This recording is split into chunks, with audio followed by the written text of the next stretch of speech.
We got some mailbag stuff. We get different things in the mail from viewers, and this one was pretty interesting, so I thought I'd bring it to everybody's attention here. We have this note from John and James C. I'll say I don't want to give out any full names, unless, like, if you send us a letter and you want us to, like, give you a shout out of your full name, just let us know in the letter that, like, it's okay. It says, Matt and Tom, we are big fans of your Total Recall show, especially your Recall Teaks Road show. In this box are some surprise items for you to devalue on the road show. This is kind of cool. This is Giant Spartan, one of the Wildcats, one of Jim Lee's Wildcats. Huge. This is a huge toy. Yeah, like Playmates. Oh, Playmates. Yeah, it's very retro. It like screams 90s. Yeah, there's neon colors. Yeah, the colors. When I was opening it up and I saw the box and I saw all these like flares and flares, I thought, like, oh, is this some kind of like Galactus or something? I'm not familiar with. Yeah, I've read some comics with him in it, but yeah, not somebody I'm too super hyped about. But it's certainly like a nice item, and maybe that's awesome. Maybe the paint job can be customized to maybe turn him into a character that I am a little more familiar with or something. But yeah, let's it says once again, we are devaluing toys. Yeah, so collector's edition, and there's the number on it. They didn't expect the Total Recall show to devalue this when they made the box. Yeah, so let's give it a shot. All right. That's awesome. There we go. Okay. All right. Yeah, you can tell this is like this isn't an 80s toy because it's got all this like kind of safety stuff to keep it in there. Whenever you're even as an adult, when you're a kid, you just want to play with your toy, and then they have it like locked in there. The toys I had in the 80s, it was like no problem getting out. Just a quick rip and it's out. G.I. Joe or Star Wars figure or something. Then with like the Spawn toys, like kind of like this era. Yeah, the Spawn, when like McFarlane, like this is not a McFarlane, this is Playmates. Yeah. But McFarlane kind of, influenced the whole. Like the big size, like this kind of like the era too where the large scale G.I. Joes were coming back. Yeah, they were sort of targeting adult collectors with those. So you'd get like, like Desert Storm Duke or something, and it would be like a collector's edition, like this. So you could charge a little more because it was like a toy for kids where there's a different kind of economics for that. This would be like somebody with, a lot of disposable income. So yeah, we got him out of here after much. This is a feature that I see on a lot of action figures now that I'm not fond of, because it's like, when do you need this? So it seems like more often than not, they just go like pretty askew. The special feature is like, I just fell off a trail while hiking. Okay, Spartan. His head does turn. His head was kind of stuck, but it looks like his head turns. So yeah, kind of cool. It feels kind of like one of those like vinyl figures. I don't know. He has like a 1990s cell phone. Oh, that thing's huge. It's probably state of the art. Yeah, that was like his high tech. That was like his Dick Tracy phone. When I was in high school, and a little bass from the Santa. There was this substitute teacher that always brought in her cell phone, like it was on a briefcase. Showing off. It was a show off, and like somehow she was just like, yeah, I got this cell phone, and made like a point to like make calls like during class. Oh my god! Deathlock, shit. One of like the Marvel '90s characters. Whoa! This one, like I really like this line of toys. Love this line, and my! You could finally get like a kind of cool Hulk action figure, because even like the Secret Wars characters in the '80s, there wasn't a Hulk. There were certain characters that just weren't part of that line.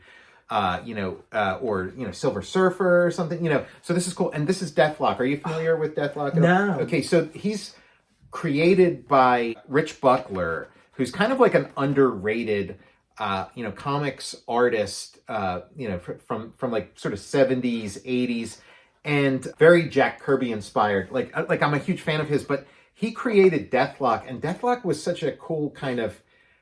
Really like an ahead of its time kind of character, and very influential. And I first learned about Deathlock in the 90s, and I thought he was like a 90s character. I didn't realize he'd been around since the 70s, because he felt so like modern and of the moment, because he's kind of like the Terminator or something. Yeah. He's like a half zombie, half computer. That's and he'll talk to his like computer half, and so influential. Like he seems like one of those like 90s image characters or like pre-image characters, but it's just that like the influence of this character was so strong that it sort of, you know, he was 20 years ahead of his time. So when I was little, cool. I'd call him Deathlock. Okay, Deathlock. And like the figures on the back, like I get my juices flowing when I see this gray box. Yeah. With like the Toy Biz like logo. Yeah, like there is Toy Biz. That's, and like on the back that my brother had, I had the Hulk and Spider-Man, and my brother had Punisher and Wolverine. We got. I think it's got Annihilus looking pretty cool. So yeah, this one I'm excited about. This one, this is pretty cool. And yeah, this toy line was like a breath of fresh air. Like you could finally get your hands on you know, like all your favorite Marvel characters in this like really fun. Like it's not the Amigo like dolls. It's like an action, like a cool action figure. Spider-Man had suction cups, so like the window in our house, we'd have Spidey on there and Leech from Masters of the Universe. They'd be side by side stuck on the window, and like the Punisher had caps. You could put caps in his back and like fire it off. Yeah, really cool toy gimmicks. Like the 90s, they really like upped the stakes on like the gimmicks and stuff. And they weren't as like, they ended up not being as iconic as the 80s kind of things, but the features and play value or whatever were really strong. Like you think about those like Transformers Generation 2 things where they have like water squirters and launching missiles and stuff that like Generation 1 didn't really have. Same with like late or early 90s G.I. Joe. Yeah. They were on the Eco. It was like the Eco Warriors where they had like, they're like neon colors and kind of like, I guess, like the Fern Dolly. Like, and they could launch like really cool projectiles and things. So they weren't as iconic as like the previous stuff, but they'd kind of come up with some really cool features. That Hulk came with a boulder that was supposed to squish, but his I love that figure. He just wasn't strong enough to squeeze the boulder. Yeah, here he's got like a bar that he bends. So yeah, let's crack this guy open. Wow, holy this crap! Exciting. Thanks so much for sending that. Yeah, thanks guys. This is neat. Yeah, this is a nice looking figure. Love that scale. He's got the gun there. I think there's a gimmick with his head to expose Deathlock's brain. Expose his brain. That is a pretty cool feature. That is neat. A really cool feature. I think it goes straight up. Just pull it straight up. Okay. Whoa, there you go. That's awesome. Look, you can see his brain. Kind of like a deep cut kind of character. Like they were really doing some cool stuff then, that you could get a character that's this much of a deep cut. I feel like I've seen pretty much every Marvel movie. I haven't seen Venom. There's a couple I haven't seen, but as far as I know, I don't think this guy's shown up in any of the movies. 1992. 92, okay. But he looks like a character that was designed in 1992, but this is like, this is pretty much how he looks in his like 1970s comics. That's so cool. Then we've got a classic battle armor Skeletor. This is a really nice line too, where they go classic, they go retro, look and feel of like retro stuff, but then they add some really nice like modern features and touches that it's kind of like a best of both worlds.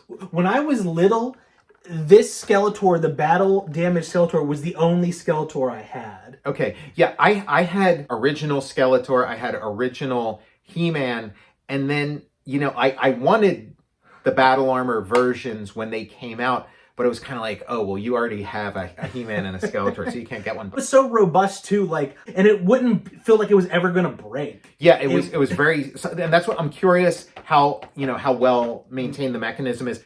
I have a feeling because, they've got like sort of better tooling and stuff on these new ones, I'll bet it might be even better. Even better than before. And like one of the things about these Masters of the Universe that's kind of cool is like, I'm a fan of the Micronauts. And like the cool thing about the Micronauts is they're superposable and you can like interchange their pieces. Oh, you can mix and match their pieces. But now like Masters of the Universe is that way too. Like you can pop these Skeletor heads off and put them on He-Man. You can take the arms from one, mix them. So like you can like mix and match these to like. And even in the blister card, he's got a different hand. Right. Yeah. If you want his hand to be able to do some different things, and it looks like they give you like what they think his face should kind of look like now. But then if you want like the original Skeletor face, awesome. they got that in there too. So really nice. And I've seen these around. I think they probably go for like $16 or something now. So let's get it open. And they even like go up even more. Yeah. So we're sending that price right down to the basement. So it comes with a comic, which I like. And then, yeah, let's get him out of there. Got his hand right here. Yeah, his extra hand. Hitchhiking Skeletor. It's a middle finger. It's like stuck in traffic Skeletor. Yeah, and times are changing. Like now instead of those metal bands, it's these like gummy. Right, it was like these metal twist ties. So yeah, here he is. You roll it back to like its pristine condition. Yeah. No dents in it. So yeah, there it is. When I had He-Man figures as a kid, this was my favorite feature. Was that within the sort of mythology of the thing, it's like you need both halves of the power sword. And I guess there's like, this is the evil power sword and there's the good power sword, but you put them together and then you can open up Castle Grayskull. It becomes the key to Castle Grayskull. So I always love that. But yeah, let's strike his chest plate. There, that's one dent. And there's, I think two is like the maximum, right? You get two. So yeah, it's functional. So cool. And that is definitely a slash on his chest plate. Yeah. If you got out like your old Battle Armor He-Man or Skeletor, who knows like if that would even work today, but yeah. Yeah, like you know what you need bringing back memories. You need to get the original like He-Man and Skeletor and stuff to do it because you wind him back up and then you let him go and he hits it right there. There's a strike.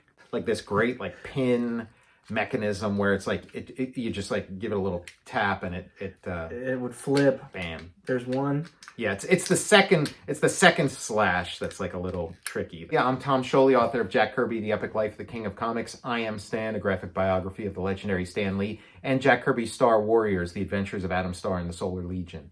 I'm Matt Zeoli.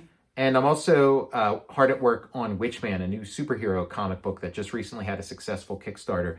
And we'll see you next time. Yeah, we'll see you out on the roadshow.